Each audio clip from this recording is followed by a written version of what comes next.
Sir এবং আমার কলিগবৃন্দ, আসসালামু আলাইকুম। আসলে আজকে 26শে মার্চ আমাদের স্বাধীনতা দিবস, আনন্দের দিন, এটা আমাদের উচ্ছ্বাসের দিন।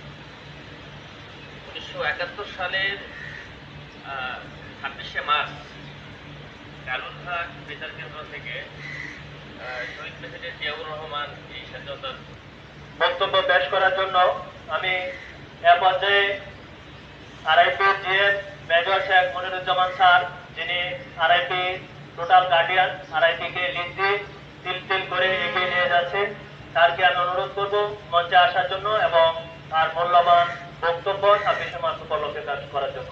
Sir please. প্রথমে একটু আন্তরিকভাবে দুঃখ প্রকাশ করছি যে আমাদের জন্য গর্বের যে আমাদের এই কালীগঞ্জ বেঞ্চে যে জাতীয় দিবস স্বাধীনতা দিবস উপলক্ষে যে প্যারেডটা হয়েছে, সেই প্যারেডে আমাকে বিশেষ অতিথি হিসাবে ইউনো মহোদয় আমন্ত্রণ করেছিলেন। সেই প্যারেডে আমি ছিলাম, সেই কারণে আমি অনুষ্ঠানটি একটু দেরিতে আয়োজন করেছি। এজন্য আপনাদেরকে কাছে একটু ক্ষমা চেয়ে নিচ্ছি। মহান স্বাধীনতা এবং দিবসে আমি আপনাদেরকে স্মরণ করে দিতে চাই যে সকল অকৃতবয়ী মুক্তিযোদ্ধাদের অক্লান্ত পরিশ্রমে আমরা স্বাধীনতা পেয়েছি, তাদেরকে আমরা স্মরণ করি। একই সাথে যে সকল মা বোন তাদের সম্মান হারিয়েছেন, তাদেরকে আমরা স্মরণ করি। কথা আমরা সবাই একত্রিত হয়ে মোকাবেলা করে আমাদের স্বাধীনতাকে সমুন্নত রাখবো, এই প্রতিজ্ঞা থাকবে আমাদের এই দিবসে।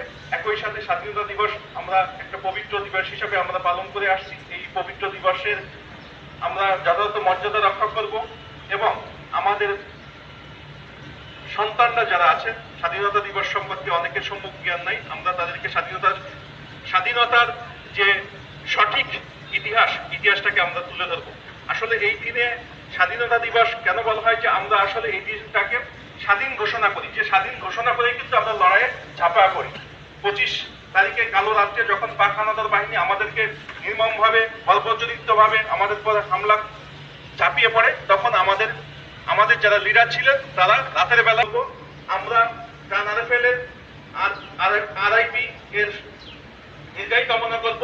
আমাদের ম্যানেজমেন্ট, আমাদের অনারেবল চেয়ারম্যান স্যার, ডাইরেক্টর ম্যাডামস এবং এমডি স্যারদেরকে যাতে আমাদেরকে সুন্দরভাবে পরিচালনা করতে পারেন, তাদের দীর্ঘায়ু কামনা করব। এবং আমরা সহকর্মী হিসাবে আমরা যারা আছি সবাই যেন আন্তরিকতার সহিত, সহমর্মিতার সহিত একসঙ্গে সুন্দরভাবে পথ চলতে পারি, এই আশা ব্যক্ত করে এই সুন্দর পবিত্র দিনে আমি আমার সামান্য বক্তব্য এখানে শেষ করছি। সবাই ভালো থাকবেন। আসসালামু আলাইকুম।